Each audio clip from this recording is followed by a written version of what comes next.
Tak usah repot-repot perang, Indonesia bisa bikin Malaysia jatuh miskin hanya dengan tempatkan militernya di Natuna.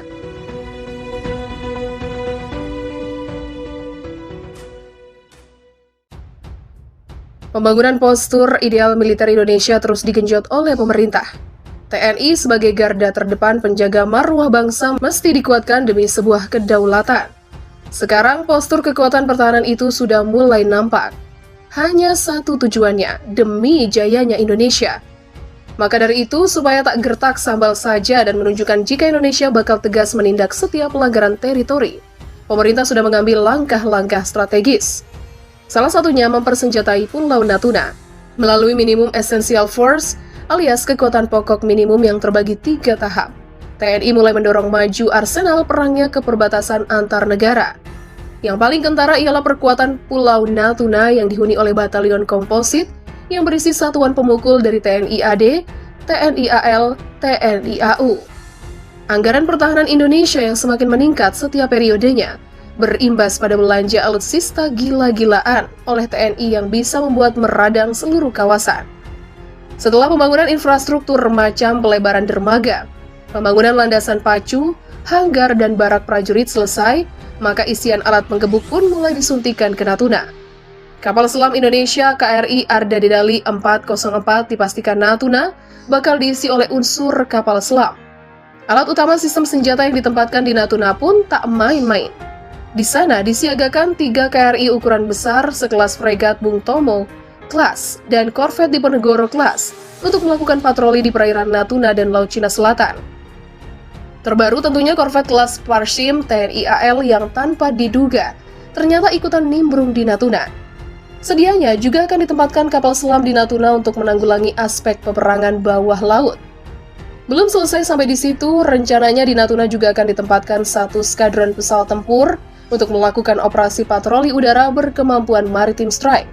Pesawat tempurnya pun merupakan kelas Wahid macam F-16, Block 521D dan Sukhoi Su-27. Merasa masih kurang? Tenang, ada lagi penambahan pasukan elit 3 matra milik TNI macam Marinir, Paskas, serta Kostrad. Satuan pemukul TNI dari Angkatan Darat, Angkatan Laut, dan Angkatan Udara saat melakukan upacara di Natuna juga disiagakan berbagai macam radar penjejak. Saat melakukan upacara di Natuna juga disiagakan berbagai macam radar penjejak agar dapat mengetahui jika ada unsur asing yang nyelonong masuk ke teritori Indonesia tanpa izin. Bahkan pesawat siluman pun bakal terdeteksi jika mencoba melakukan pelanggaran. Perkuatan Natuna dimaksudkan sebagai unsur penangkal dengan jargon gebuk duluan sebelum masuk. Dalam artian, cegah dulu jauh di luar sebelum masuk ke teritori Indonesia. Tentu dijadikannya Natuna sebagai pangkalan militer pemukul terdepan TNI di bagian utara Indonesia membuat banyak negara was-was. Salah satunya ialah Malaysia yang sudah panik bukan main karena kekuatan TNI di Natuna bisa memenggal atau membelah negara mereka menjadi 2 bagian. Posisi Natuna berada di tengah antara semenanjung Malaysia serta Sabah dan Sarawak. Maka mau tak mau jika ada pesawat atau kapal laut baik akan dan ke semenanjung Sabah, Sarawak, maka harus mendapat clearance dari pihak Indonesia. Jika Indonesia mau jahat, bisa saja jalur antara semenanjung Sarawak diblokade untuk mengurung salah satu wilayah negara Malaysia itu. Hasilnya semua komoditas Malaysia akan mahal dan berimbas pada daya beli masyarakatnya.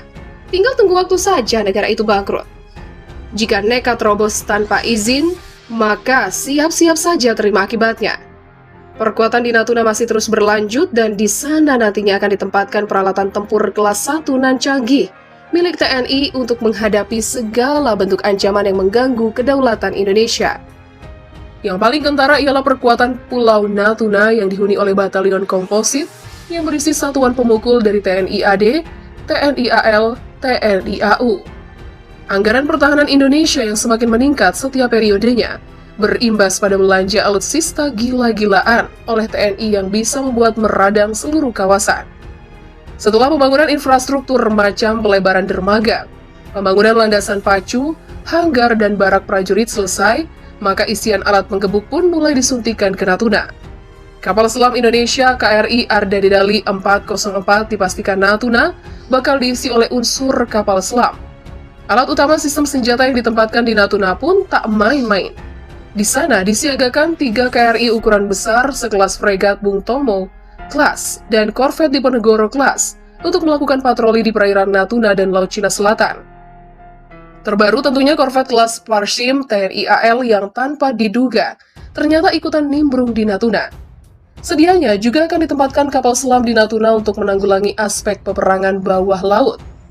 Belum selesai sampai di situ, rencananya di Natuna juga akan ditempatkan 1 skadron pesawat tempur untuk melakukan operasi patroli udara berkemampuan maritime strike.